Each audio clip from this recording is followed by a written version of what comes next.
Iran पर हमला करने आ रहा है ट्रंप का आर्माडा। अरब सागर में युद्ध की हलचल काफी तेज हो चुकी है। कुछ दावों के मुताबिक अगले 72 घंटों में ही अमेरिका इजराइल के साथ मिलकर बहुत बड़ा हमला ईरान पर करने जा रहा है। अभी तक के दावों के मुताबिक अमेरिकी प्रशासन ने ईरान में इस वक्त के 2 बड़े और महत्वपूर्ण लक्ष्य तय किए हैं। अमेरिका और इजराइल का पहला टारगेट है 86 साल के ईरानी सुप्रीम लीडर अली खामनेई, जो 37 साल से ईरान की सत्ता का केंद्र हैं। दूसरा, ईरान के परमाणु केंद्र और 400 किलोग्राम से ज्यादा वो यूरेनियम जिसके दम पर ईरान 10 से ज्यादा परमाणु बम बना सकता है। ट्रंप ने जिस अंदाज में बयान दिया है कि यूएसएस अब्राहम लिंकन और कई अमेरिकी डिस्ट्रॉयर तेजी से ईरान की तरफ बढ़ते जा रहे हैं, उससे यह बात साबित हो गई है कि ईरान पर बहुत बड़ा हमला होने की संभावना अब बहुत ज्यादा है। हालांकि ईरान ने ट्रंप के ताजा बयान पर 2 टूक कहा है कि अगर ईरान पर या फिर खामनेई पर एक भी हमला हुआ तो ईरान कुचलने वाला हमला अपने दुश्मनों पर जरूर करेगा। ईरान ने यहां तक दावा कर दिया कि जिस तरह से ट्रंप दावा कर रहे हैं कि उनके दबाव की वजह से ईरान 840 से ज्यादा प्रदर्शनकारियों को फांसी नहीं दे रहा है, उस पर ईरान ने कहा कि ट्रंप झूठे हैं। ईरान दोषी प्रदर्शनकारियों को फांसी हर हाल में देगा। कुल मिलाकर जिस रफ्तार से अमेरिकी नौसेना का सबसे शक्तिशाली परमाणु संचालित विमान वाहक पोत यूएसएस अब्राहम लिंकन यानी CVN-7 मिडिल ईस्ट के बेहद करीब पहुंच चुका है, ये दक्षिण चीन सागर से रवाना होकर अब अमेरिकी सेंट्रल कमांड के अधिकार क्षेत्र में प्रवेश कर चुका है, जिसके साथ दर्जनों युद्धपोत हैं। और इसीलिए अमेरिका के इस विशाल समुद्री जंगी बेड़े पर बोलते हुए ट्रंप ने कहा कि अमेरिका आर्माडा यानी समुद्री जंगी बेड़ा ईरान के करीब पहुंच चुका है, जिसे अब एक तरह से युद्ध का संकेत माना जा रहा है। ईरान पर डार्क मोड में हमले को तैयार अमेरिकी युद्धपोत। जरा कल्पना कीजिए, अगर अमेरिका जमीन, समंदर और आसमान से एक साथ हमला ईरान पर कर दे तो ऐसे हालात में ईरान क्या कर सकता है? क्या वो अमेरिका और इजराइल के संयुक्त हमले के सामने टिक पाएगा? यह सवाल अब इस वक्त खड़ा होने लगा है क्योंकि ट्रंप ने बड़ी ही चालाकी से अमेरिका के सबसे बड़े जंगी बेड़े में से एक समुद्री जंगी बेड़े को ईरान के बेहद करीब हमले के लिए पहुंचा दिया है।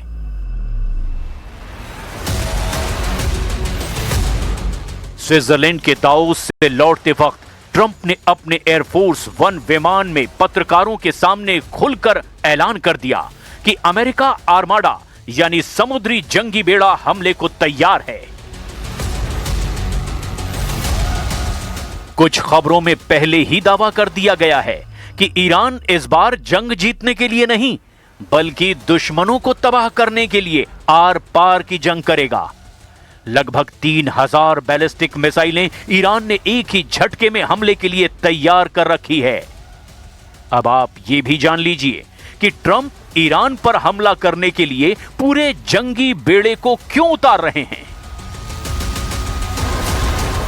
अमेरिकी नौसेना का सबसे शक्तिशाली परमाणु संचालित विमान वाहक पोत यूएसएस अब्राहम लिंकन यानी CVN-72 मिडिल ईस्ट पहुंच चुका है।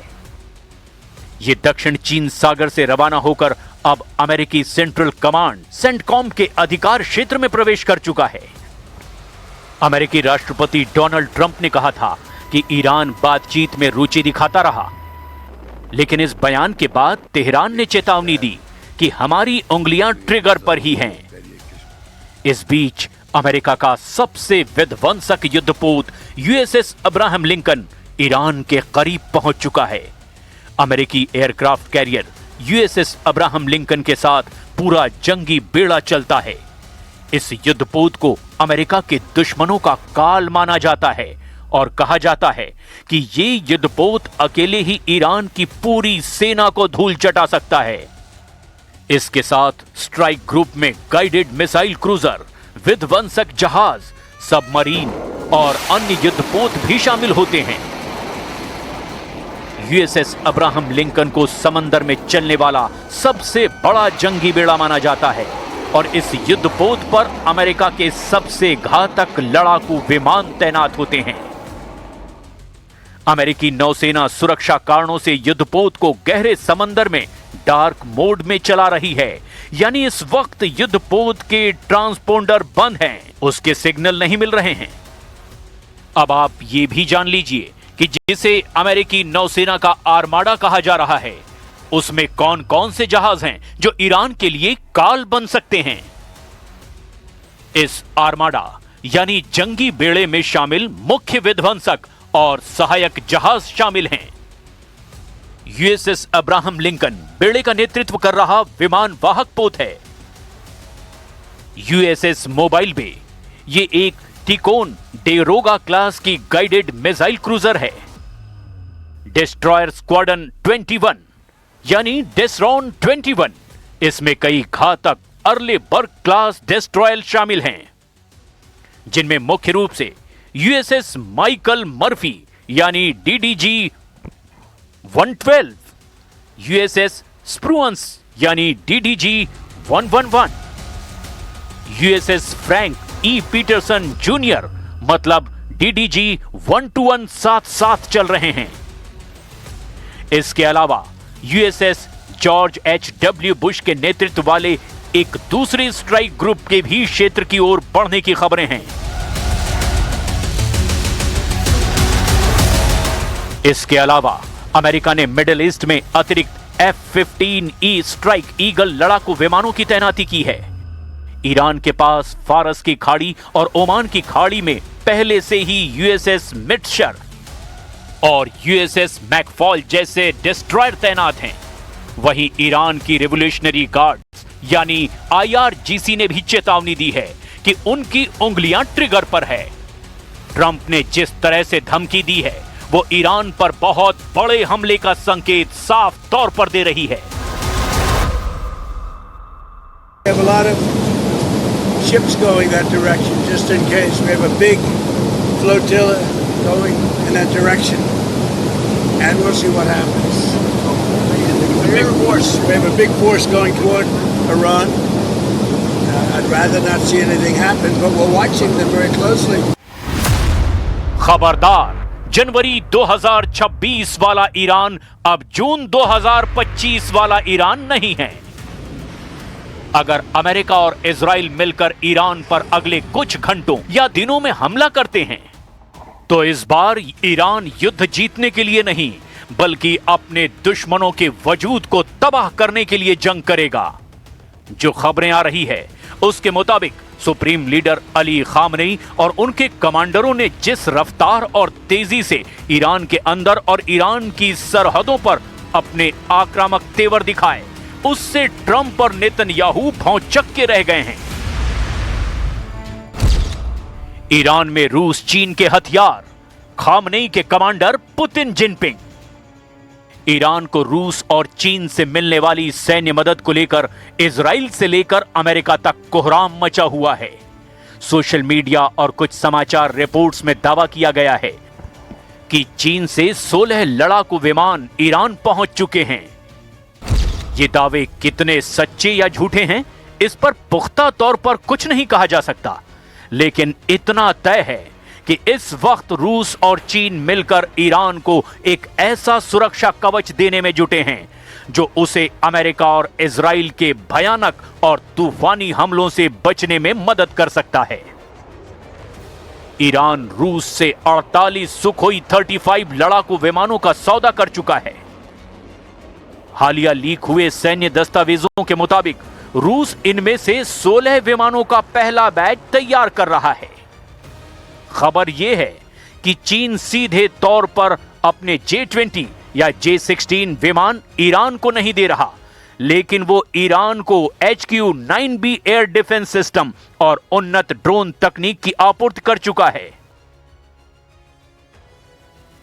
सोशल मीडिया पर चल रही खबरें रूस के 16 विमानों के बैच और चीन की तकनीकी मदद को मिलाकर पेश की जा रही है। रिपोर्ट्स के मुताबिक रूस का उन्नत S-400 एयर डिफेंस सिस्टम अब ईरान में तैनात किया जा चुका है। ये अमेरिका और इजराइल के लिए सबसे बड़ी चिंता की बात है, क्योंकि ये उसके स्टील्थ विमानों को भी ट्रैक कर सकता है। रूसी कारखानों में ईरान के लिए 16 विमानों का काम चल रहा है। ईरानी सांसदों के मुताबिक अगले 2 से 3 महीनों के भीतर ही इनका पहला हिस्सा ईरान की वायुसेना में शामिल हो सकता है। वहीं चीन ईरान के साथ सैटेलाइट डेटा साझा कर रहा है, जिससे ईरान को इजरायली और अमेरिकी गतिविधियों पर नजर रखने में मदद मिल रही है। कुछ रिपोर्ट्स में यहां तक दावा किया गया कि रूस के राष्ट्रपति पुतिन और चीन के राष्ट्रपति शी जिनपिंग ने ईरान को इस बार जबरदस्त मदद करने का मन बना लिया है। 137 mostly young men were going to be hung on Thursday, and I said, if you hang those people, you're going to be hit harder than you've ever been hit. It'll make what we did to your Iran nuclear look like peanuts. And an hour before this horrible thing was going to take place, they canceled it. And they actually said they canceled it. They didn't postpone it. They canceled it. So that was a good sign. But we have an armada. We have a massive fleet heading in that direction.